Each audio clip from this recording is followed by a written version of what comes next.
বাবা চোখের পানি ফেলা ফেলা সাংবাদিকরে বলতে লাগলো, কেন আমি আমার কন্যাটারে বাস থেকে আমি নামাইলাম না? আর সিনার মধ্যে ছিল 18 পারা কোরআন। সিনার মধ্যে ছিল 18 পারা কোরআন। 13 বছরের কন্যা। বাবা চোখের পানি ফেলা ফেলা সাংবাদিকরে বলতে লাগলো, কেন আমি আমার কন্যাটারে বাস থেকে আমি নামাইলাম না? কেন আমি নামাইলাম না? যদি কন্যাটারে আমিও নামায়া নিতাম, তাহলে আজকে আমার 18 পারা মুখস্থ করা আমার মেয়েটা এই বাস ডুবিতে মরত না।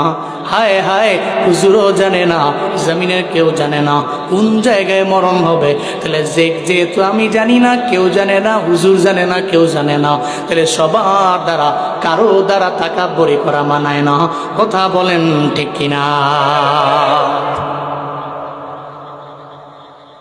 মরণ তো আমার কনফার্ম হবে।